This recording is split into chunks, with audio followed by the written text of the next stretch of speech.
Viņš ir grafikas dizainers, mūziķis, iekļaujošās draudzes patvērums mācītājs. Tad, principā, mācītājs, mūziķis, wannabe Ralfs Eilants. Ar skaļiem aplausiem sagaidām Jānis Uplejs!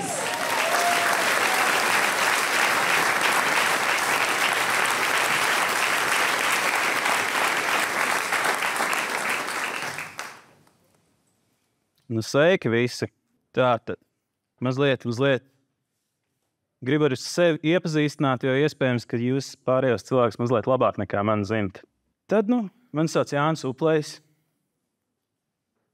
Es esmu vecākais dizainers, lielākās Latvijas LGBTK kopienu iekļaujošās baptistu draudzes mācītājs un arī mūziķis, un ar savu jaunāko singlu personības renesansi esmu divkāršojis savu klausītāju skaitu. Tā kā man vizītkarte, ņemot vērā to, kā arī Mārtiņš vienreiz teica, ka mēs latvieši tā kā cenšamies pārāk maz par sevi stāstīt, ka mēs esam forši, tad mazliet arī piezīmes. Es esmu pašnodarbinātais. Tā ir vienīgā iekļaujošā baptistu draudze Latvijā. Un tas klausītājs skaits man joprojām ir mērāms ar 2 ciparu skaitu. Paldies! Iespējams, jūs atceraties, ka bija tāda laika, kad Google vēl tas logo bija tāds mazliet citādāks. Tur bija arī mazliet ēnas redzamas, un vizuālās lietas nebija vienīgās, kas tur bija citādāks. Tagad mēs, kad kaut ko Googlē meklējam, tad viss ir sakārtots pēc tā, cik kvalitatīvi ir šie rezultāti. Protams, arī tas, kurš ir vairāk samaksājis. Bet bija tādi laiki, kad man bija 11 gadi, kad nebija tik kvalitatīvi tie rezultāti. Un tad es savos 11 gados, tā kā saprotot, ka man liekas, ka man orientācija varētu nebūt gluži tāda pilnībā tradicionāla, ierakstīju Am I gay? Labākais rezultāts pēc Googles domām bija tāda kā mazs testiņš. Tas nebija 18+ saturs, viss kārtībā. Nebija tā, ka es savos 11 gados... jā. Bet tur bija tāda ļoti īsts testiņš. Tad pirmais jautājums bija, vai tu gulētu ar sievieti? Es tā domāju, viņam būtu iespēja, jā. Kāds būs otrais jautājums? Kāds varētu būt? Vai tu gulētu ar vīrieti? Jā. Un tad bija ļoti īsa un kodolīga atbilde. Un prieks, ka tur nebija tikai 2 varianti, bet tā tad bija arī 3. Tas tiešām bija tik brīnišķīgā gramatikā uzrakstīts You are bi. Tu esi biseksuāls. Tādu vārdu es vispār, īpaši 2 burtu salikumu, es nebiju dzirdējis. Un tas uzraksts man izteica apmēram tikpat daudz, kā man pateikt, tu esi urbis. Tad es tā domāju, labi, ja jau man patīk arī vīrieši, un tā lēnām tas arī tā kā sāka pazust, tad jau es esmu gejs. Un tad es darīju otro lietu, kas ir pilnīgi loģiska brīdī, kad tu sāc sevi apzināties. Es kļuvu par kristieti. Ritīgi labs salikums, vai ne? Tātad es apzinos, ka es esmu gejs, un tagad es iešu uz baznīcu, un viss būs baigi forši, un kaut kā tomēr izrādījās, ka, paspēju dzirdēt visas tās domas mazliet pirms sāku visiem stāstīt, ka es esmu gejs. Tad sāku spēlēt ģitāru, muzicēju baznīcā diezgan daudz. Kaut kā man tā pieredze ar to muzicēšanu bija tāda, ka es redzēju vairāk no tās izklaides industrijas to, ka vienkārši viss nodzerās. Un kad tur nav jēgas iesaistīties, ja es gribu normālu dzīvi, kā gejs baznīcā, tad man vajadzētu labāk nelīst uz tām pasaulīgajām skatuvēm. Un tad vēl papildus tam, tad es biju izdomājis, tā kā apzināti salikt visas solis vienā groziņā, un es vienkārši koncentrēšos tikai... Paldies! Es tik labi jūtos. Koncentrēšos tikai uz muzicēšanu baznīcā. Es runāju par baznīcu, ok? Tad vēl es izdomāju iet soli tālāk. Es taču varētu arī mācīties par mācītāju. Un tā es dzīvoju. Nedaudz sevi ienīstot, nedaudz domājot, ka, piekrītot tiem teologiem, kas uzskata, ka homoseksuāliem cilvēkiem vienīgais variants ir dzīvot celibātā. Tā es tur dzīvoju. Līdz tad manā dzīvē parādījās Kaiba. Jūs varbūt mazliet dzirdējāt, ka viens bēbīts bļauj, tas mūsējais. Viņa arī muzicēja baznīcā. Viņai vajadzēja ģitāristu. Tad viņa atrada ģitāristu. Un tā mēs spēlējām līdz šai dienai vēl kopā. Bet, mēs vienkārši kļuvām par labiem draugiem. Regulāri spēlējām, regulāri uzstājāmies un braukājām visu kaut kur apkārt. Un tā 2 gadus es tā domāju, ka viņa ir ļoti forša. Viņai kaut kādas jūtas bija arī pret mani. Es tā kā centos tur visu laiku kaut ko izdomāt, ka mums tur raksturi nesakrīt kaut ko tādu. Visu to bullshit viņai teica.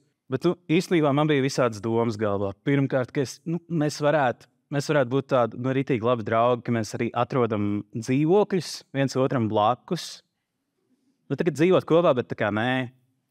Ka es varētu būt viņas bērnu krustāvs, rūpēties par viņiem. Ka būsim labākie draugi visu savu dzīvi.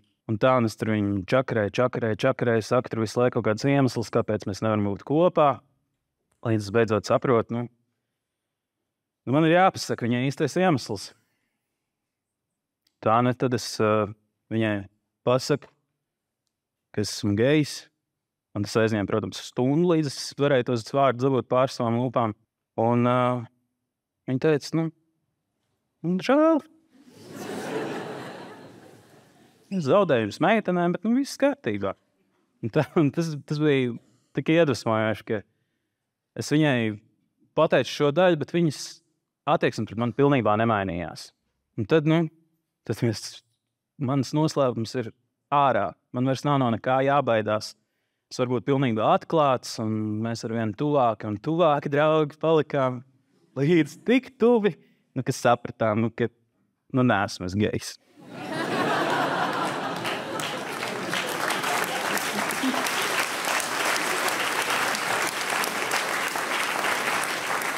Jā, kaut kā tā.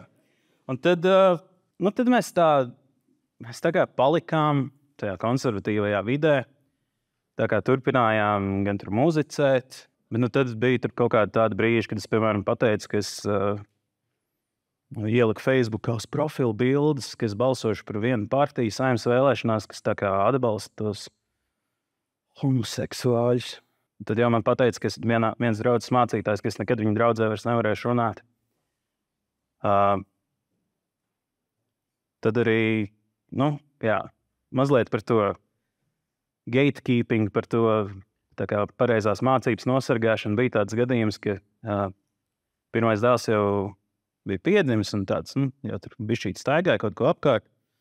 Un, tad es tulīt pateikšu, par kur partiju tas bija. Tātad mums ir mājās bukletiņš ar šo skaisto seju, ar Mārtiņu Staķi. Un dēls uztvēr, ka viņš ir rokstārs. Tā ir slavenība. Un, vai tad viņam var nepiekrist, vai ne? Un tā, mēs tad vienreiz tur aizējām, tur Mārtiņš aģitē, viss notiek, un tāds, kad dēls visu laiku uz viņu tā skatās, tas ir tas, labi, aizējām paprasīt autogrāfu, viņam uz tā bukletiņu. Un, aizējām, un tad vēl tāds skaists brīdis, kad viņš bija atradis kaut kādu mazu tādu sirsniņu uz zemes, un viņš viņu pasniedz Mārtiņam pēc tam, kad bija to autogrāfu saņēmis. Uz Tērbats ielas tas bija. Uz Tērbats ielas, tieši tā. Un Mārtiņš teica, ka viņš turēs viņu kreklu kabatiņā. Es nepārbaudīšu Mārtiņu, ja? Bet tad pēc tam mēs ar sievu, saņēmām vēstules. Kāpēc ir? Bija publicēta bilde ar to, kā es ar savu bērnu rokās runāju ar Mārtiņu. Un tad mēs saņēmām vēstuli par to, kā jūs attaisnojat to, ka jūs runājāt ar šo cilvēku, ka jūs atbalstāt viņu, ja viņš taču tos gejus atbalsta. Tad mēs tur atbildam, saceram tādu kārtīgi uz vairākām lapām atbildi. visi tur teoloģiskie iemesli, jo, tā kā pa visu šo laiku arī bijām nonākuši pie tā, ka, īstenībā Dievam nav nekas pret LGBTQ kopienu. Tāds, skaidrs. Un tā. Tas bija brīdis, kad mēs mazliet vēl vairāk tikām norakstīti. Un tad atceramies mazliet arī to groziņu, kurā es biju salicis visas tās solis. Tad nāca nākamais solis, kas pielika punktu visai tai muzicēšanai draudzēs. Tas bija tas, ka mēs arvien biežāk redzējām, ka mūsu draugi, viņi nevar izmantot šo brīnišķīgo iespēju, kā mūsu ģimenē, ka es kā LGBTQ kopienas cilvēks var joprojām atrasties konservatīvā vidē un pilnīgi nekādus pārmetumus par to nesaņemt, izņemot par to, ka ar Mārtiņu runāju. Arvien biežāk nācās satikt savus draugus, kuriem ir pateikts, ka vai nu viņi nevar piedalīties kalpošanās, vai nu viņi nevar dziedāt, vai nu viņi nevar kaut kādas citas lietas darīt draudzē. Bija arī gadījumi, kad pateica, jūs tikai nekādu izrādīšanu, uzmanības izrādīšanu neizrādiet viens pret otru, un tad jau viss kārtībā, tad jūs varat nākt. Man tas likās vienkārši nožēlojami. Un tad radās ideja par to, ka ir vajadzīga draudze. Mums jau Latvijā ir gan anglikāņu draudze, gan arī kāds no lielu pasaulē draudzēm, kas ir iekļaujošas. Tur ir vajadzīga arī baptistu draudze, kurā ik viens cilvēks varētu justies kā mājās. Tā nu mēs turpinam tikties. Tagad es tās dziesmas spēlēju tiem 11 cilvēkiem, kas mēs tur esam svētdienās, bet es nekad dzīvē neesmu jūties tik brīvs, kā esot patvērumā. Paldies.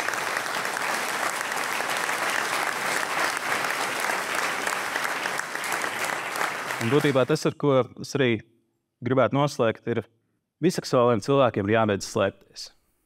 Ir ļoti forši, ir ļoti silti, ir ļoti jauki, ka vispārējā kopiena iznes visu to smagumu, bet izmaiņas sabiedrībā būs tad, kad visi sapratīs to, ka mēs esam visur.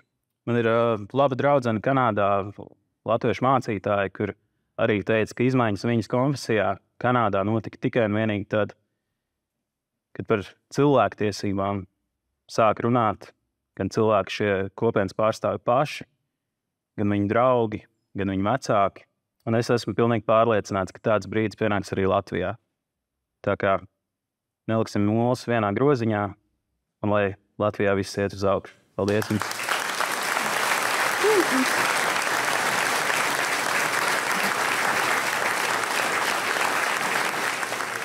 Paldies! Jūsu jautājumi droši te ir pirmais. Labvakar, paldies par brīnišķīgo stāstu.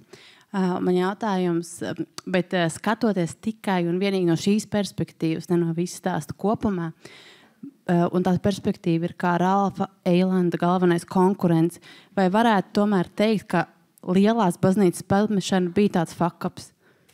Tas bija fuck-ups tik tālu, ka es biju būtībā visu savu karjeru, tā teikt, būvējis uz to, ka es tur palikšu. Bet tur bija tā izvēle, vai nu palikt tur un dzīvot tādu kā ērtu dzīvi, vai arī tiešām sajusties pa īstam brīvam un palīdzēt arī citiem tādiem kā es. Bet par to Ralfu Eilandu, es zinu, tad, kad beidzot Latvijā varēs laulāt vienzimuma pāris, man nebūs vispār neviens pāris, kas nāks pie manis, visi ies pie Ralfa Eilanda un Rēmas Sudrabas. Tā kā ja nu kāds apžēlojies, tad nāciet pie manis. Ir kontakti, droši var pierakstīt, ja nu kāds nākotnē kaut ko plāno. Jā, droši vēl kādu jautājumu? Jā, te ir. Jā, labvakar, paldies par stāstu. Es biju, varbūt būs 2 jautājumi sanāks. Pirmais, tā kā aizliedza, kā jūs tā kā minējāt, kad aizliedza vispār aģitēt par vienu konkrētu partiju, vai ne? Vai bija kaut kāda cita, pa ko jums tā kā aģitēja, ka tā ir vislabākā un to jums vajag atbalstīt? Kā mēs zinām, it kā tas ir, jā, tas būtu viens jautājums. Un tad otrs, kā vispār, cik sarežģīti un izaicinoši būtu bija izveidot šo te savu draudzi? Jā, tad par tām partijām, ir tās dažas tās, kuras ir tādas, par šitām pilnīgi noteikti nevar. Tad tie vieni ar to ķeks, par kuriem ir tādi, par tiem jau tā kā varbūt var balsot. Bet, tad, ir gadījies redzēt tādas kā partiju programmu analīzes, kur ir salikti tādi zaļie ķeksīši un sarkanie krustiņi. Tad es paskatījos uz to, un tur bija, piemēram, Stambuls konvencija, viedzimuma pār laulības, un viss kaut kas tāds, un es sapratu, ka man jāskatās, kur ir tie sarkanie krustiņi, tās labākās partijas. Bet, jā, un draudz izveidot, tā bija tāda... Es tam gatavojos kaut kādu pusotru gadu. Tas brīdis, kad vispār radās tā ideja. Man bija pašam jāsagatavojās, arī Kaivai bija jāsagatavojās tam, ka tas bija apzināts solis. Mēs zinājām par to visu, kas nāks pēc tam. Bet, jā, būtībā savācām kopā visus tos cilvēkus, kurus mēs zinājām, ka viņiem ir vajadzīga draudze. Sākumā tikāmies tā ļoti slēgtā pulkā, kamēr mazliet apdziedējām savus brūces. Un ar to tāds vēl stāsts par šo draudzes izveidošanu ir mazliet iekļauts arī podkāstā Miers ar tevi, ko veidoja Marta Herce. Viņi tur nāca ar austiņām uz tiem mūsu pirmajiem dievkalpojumiem, ierakstīja visu, tas vispār nebija uztraukums nekāds. Un tad, kad tas podkāsts jau tā kā tika gandrīz jau publicēts, man Marta zvana un viņa teica, klausies, Jāni, zini kā, visi tie cilvēki, kas runā podkāstā, viņi pārsvarā ir geji, lesbietis, un tu par sevi īsti neko nepasāki. Tev būtu baigi labi, ja tu varētu arī pateikt, ka tu esi biseksuāls. Un tad es viņai jau tā kā piekrītu, un tad es attopos, ka man ir vēl jāiznāk no skapja mammai un omai, un viņām jāizstāst. Un tad viņas uzzināja nedēļu pirms visas Latvijas radio auditorijas. Paldies, dāmas un kungi, tas bija Jānis Uplejs!